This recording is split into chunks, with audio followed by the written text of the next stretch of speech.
Once upon a time there lived a girl named Batushka with her widowed mother and 2 goats in a rundown cottage. From spring to fall, Batushka would take her 2 goats into the woods. While the goats grazed, she spinned flax into thread.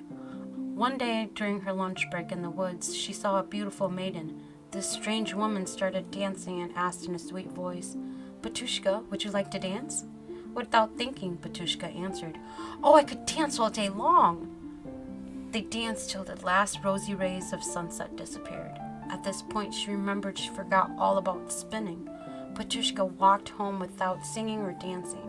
She hid the spindle from her mother and promised herself she would do better tomorrow. The next day, during lunch, the beautiful maiden appeared again. She asked Batushka to dance, but this time Batushka told the maiden to leave her alone. She cried and told the woman she needed to finish spinning. The maiden took the flax from Batushka's head and started spinning. By evening, the strange lady finished and handed Batushka the spindle and said, "Wind it and grumble not. Wind it and grumble not," then disappeared. Batushka was very happy and danced her way home. When she got home, her mother asked about the day before and was not pleased with her work. Batushka told her mother about the dancing but kept the maiden a secret. The next day, Batushka went to the woods even earlier than usual. At noon, she waited for the maiden to show. They both danced, and when the sun started setting, she realized her spindle was only half full. The maiden took Batushka's bag, became invisible for a moment, and handed the bag back with something light stuffed in it. The maiden told Batushka to not look into the bag until she got home, and then disappeared. As Batushka made her way back home, she couldn't resist, so she peeked into the bag. It was full of dried birch leaves.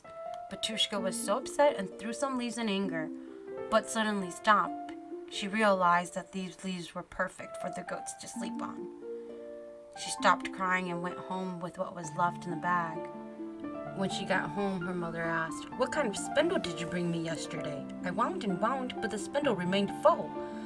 I then grumbled, "What evil spirit has spun you?" Then the thread vanished. Batushka finally told her mother about the maiden and their dancing. "That was a wood fairy," exclaimed her mother. "Wood fairies dance at midday and at midnight. If you had been a little boy, you might not have escaped alive. But to little girls, the fairies give them gifts." Batushka finally remembered her bag. She took out the spindle and unwound flax. Underneath, she did not find dry leaves, but gold. The next morning, they went out to look for the leaves that Batushka had thrown out, but all they found were fresh birch leaves. Although they couldn't find the gold, what was left was enough for a farm, with a garden and cows. And from that day on, she no longer had to graze goats and wore beautiful dresses. The end. In my twisted version, Betty is an honest girl and keeps no secrets from her mother. Her mother tells her about the wood fairies and how they dance at midday and midnight. Betty and her mother used to always dance together from midday to sunset, but after her father passed, they stopped. And her mother goes on and talks about how the fairies are very beautiful and love giving gifts, but sometimes they may not be so nice and give you tricks. This only happens when you don't listen to their instructions, especially when you don't dance. And Betty's mother goes on and tells about how the fairies used to not play tricks. They gave gifts to both boys and girls, but there was one boy who decided the gifts were not enough and stole a floral wreath from a wood fairy's head.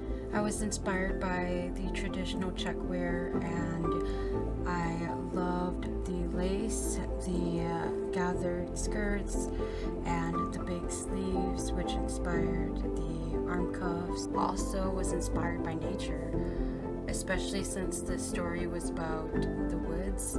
I took a walk in the woods and saw wildflowers, twigs, and wanted to create an outfit that had movement and texture. My creative process kind of went like this. I sketched in my head while I made the flowers, While I was walking with my son, I was sketching. While I was doing dishes, I was sketching. So I was sketching in my head constantly, and I played with fabrics. I did a process of elimination, and I thought about the wood fairy, how I saw the wood fairy or imagined the wood fairy, and if I was the wood fairy, what I would wear. If I was a dancer, what kind of clothing I would like, how I wanted the skirt to move.